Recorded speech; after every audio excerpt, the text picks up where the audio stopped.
देश के बड़े चुनाव के लिए उत्तर प्रदेश विधानसभा चुनाव सेमीफाइनल माना जाता है। सभी पार्टियों ने अभी से ही अपनी तैयारियों को शुरू कर दिया है। साल 2027 में यूपी में चुनाव होंगे। समाजवादी पार्टी प्रमुख अखिलेश यादव ने मार्च के अंतिम सप्ताह से चुनावी रैलियों के आगाज करने का भी ऐलान कर दिया। हमारे साथ बातचीत के लिए सपा सांसद वीरेंद्र सिंह जी, हम उनसे बात करेंगे। एक बड़ी जिम्मेदारी आप लोगों के कंधों पर, बैठक भी हो रही है, और किस मंत्र के साथ यूपी चुनाव में जा रहे हैं वीरेंद्र जी? निश्चित रूप से हम अपने कार्यक्रमों के जरिए जो हमने पिछले कार्यकाल में माननीय अखिलेश जी ने जो कार्य किए, जो उन्होंने विकास किया लखनऊ में, जो युवाओं के लिए किया, लैपटॉप दिया, तमाम शिक्षा के क्षेत्र में किया, बुजुर्गों को उन्होंने पेंशन दिया, स्वतंत्रता सेनानी जो है कि को उन्होंने पैसा दिया।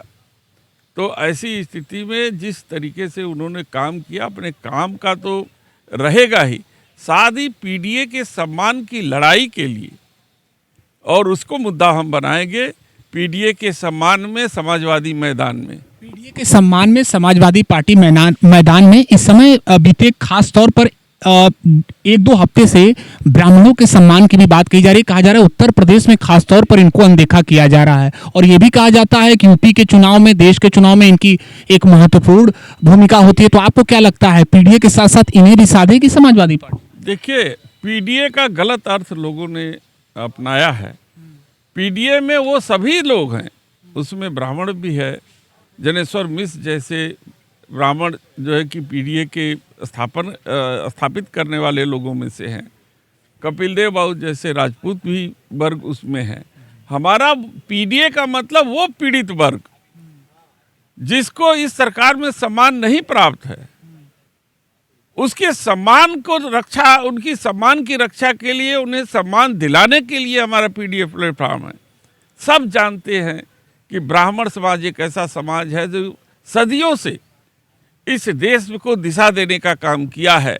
आज उसी का देन है कि विश्व गुरु के रूप में भारत की पहचान थी।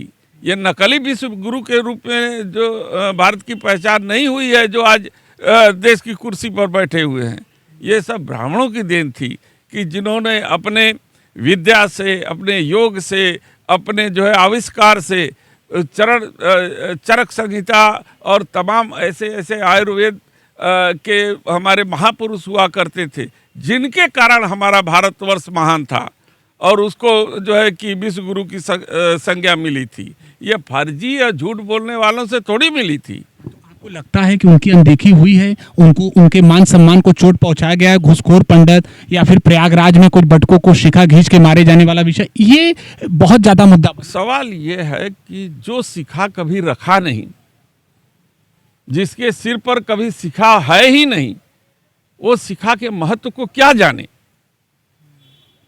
इसलिए शिखा रखने वालों का अपमान हो रहा है।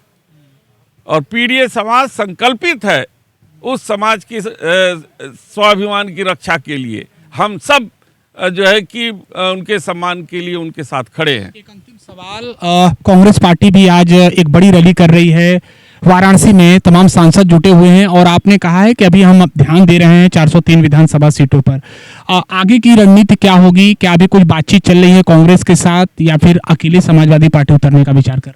देखिए, हमारे राष्ट्रीय अध्यक्ष जी का स्पष्ट मत है कि हम समझौता संख्यों की संख्या पर नहीं करेंगे, हम समझौता कैंडिडेट के आधार पर करेंगे।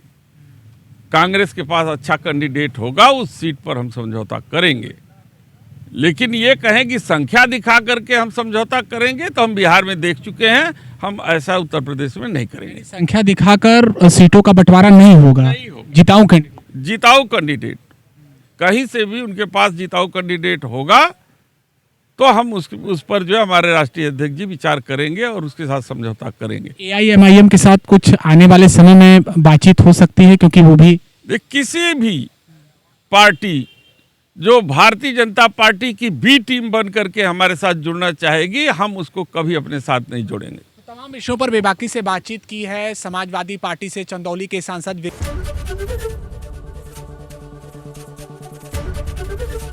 एबीपी गंगा, खबर आपकी, जुबान आपकी।